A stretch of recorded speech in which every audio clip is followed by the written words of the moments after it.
Pedals, the never-ending search for the great pedals. I'm going to take you through my pedal board right now, and basically my pedals are pretty much set up very simple. I use some effects loops, but generally they're all in line with each other. We're going to start with the Leslie pedal. The Leslie pedal kind of does what it's supposed to, you know. I like the Korg G4. I think it has the best, truest Leslie sound, and it kind of does this thing here.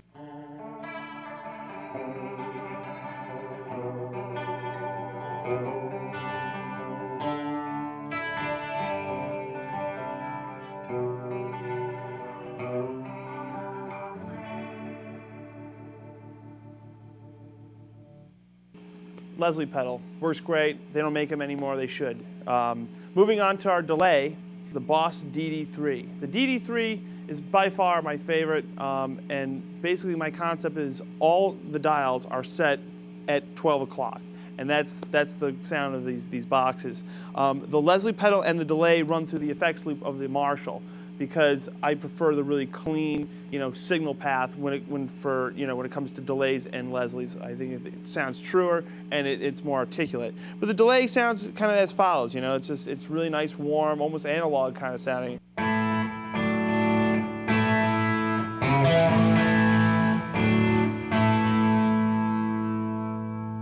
And the time that I have it set is kind of just a general time. It's not too long, it's not too short. It just kind of works for everything that I'm doing. The next pedal we're going to talk about is the Carl Martin Hot Drive and Boost. One of my favorite boosts. The boost to me is better than just a simple overdrive, because it just takes the sound that you have already and just boosts the gain a little bit. So I use it for kind of soloing stuff. We'll hit this amp and I just kind of hit the boost side of it, and it just kind of does its thing.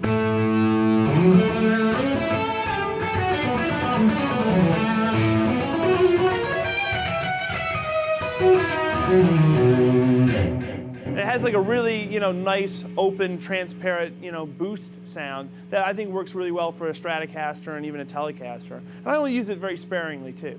The next pedal that we're going to talk about is the Reverend Drivetrain 2, which I've come to know in the last year. And what I can best describe it as a controllable tube screamer. It has a bass and a treble knob as opposed to a tone knob, and it kind of has this characteristics of a tube screamer. It kind of sounds like this. It works great with Fender amps.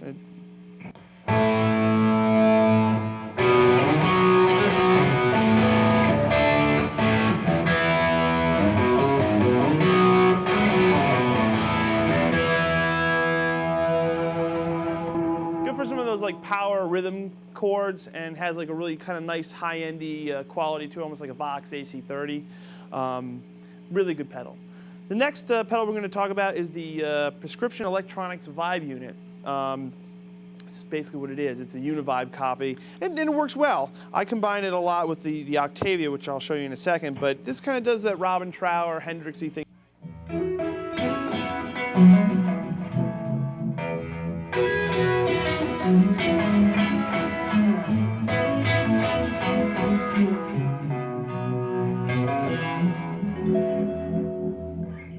And it really just, does that chorus vibrato thing, really nice, and it's really warm and accurate to the original Univibes.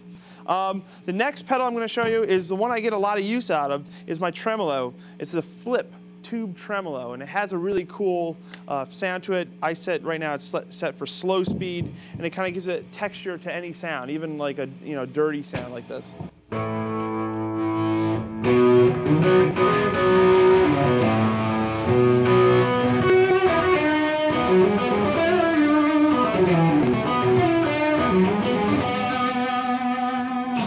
I think it just adds a little bit of texture and a little bit of soul, as I like to say, to the sound. Also, I'm actually going to go down and change the settings here. It also does this thing really good.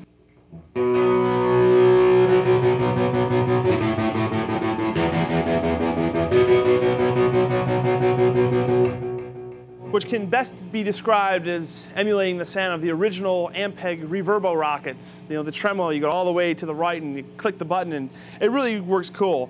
Very usable pedal. One of my favorite tremolos that's ever been built, and I really do enjoy using that one. Now let's go to the Octafuzz by Fulltone. Excellent pedal. I've used it for many years, and I really do enjoy using this kind of pedal because it really does create that nice high octave, you know, Hendrixy, Band of Gypsies kind of sound.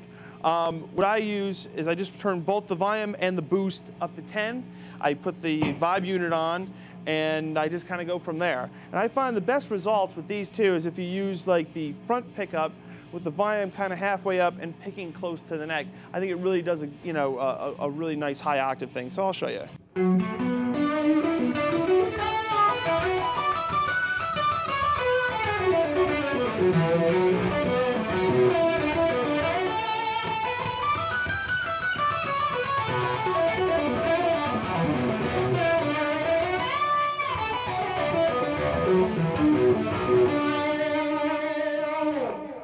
Like I said, instant Band of Gypsies, Jimi Hendrix.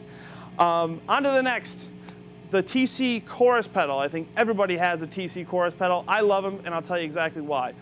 The reason why these pedals work great for me is because I don't like a lot of chorus. I just like a subtle chorus, and it just kind of boosts the bottom end, and it kind of tightens everything up. The TC does that, and it's very subtle, but you really hear the difference if you're not using it. So I've been using that for a long time, and it never comes out of my pedal board.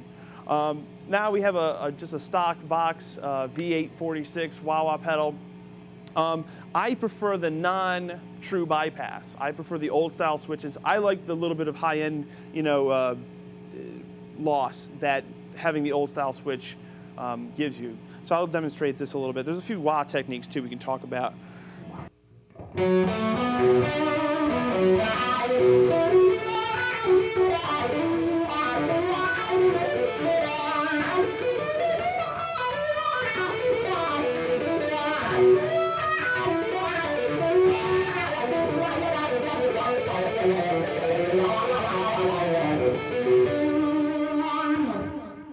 Now, the thing is with the wah-wah pedal, you don't want to overuse it. You don't want to like live and play every solo, you know, with the wah-wah. And it's also important to like back off on it too to create that really human voice quality that it's known for.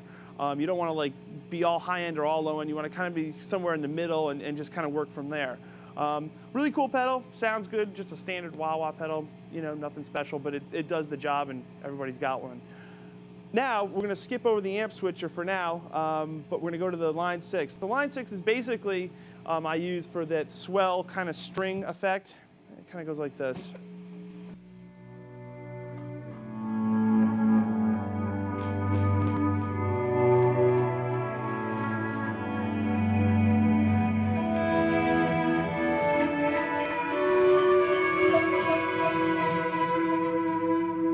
I had a song on an album that was like, I think, 4 albums ago. It was called Pain and Sorrow, and our intro was similar to this.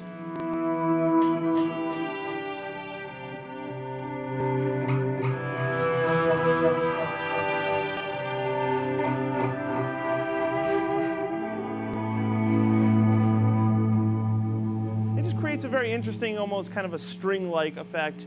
And I love that box, and it's really kind of you have to really be careful how you set it because, you know, a little bit to the left or the right on the feedback, you kind of lose that effect. But that's pretty much my pedal board. Like I said, a couple of things are through an effects loop. Most of them are just inline. Some of them have true bypass switches, some of them don't. I like the ones that have true bypass switches, especially on the front end, you know, by the amps, because it generally you get exactly what the amp is giving you, and you know, no coloration. Like I said, except for the wah-wah pedal, which I do like the high-end loss that it gives you.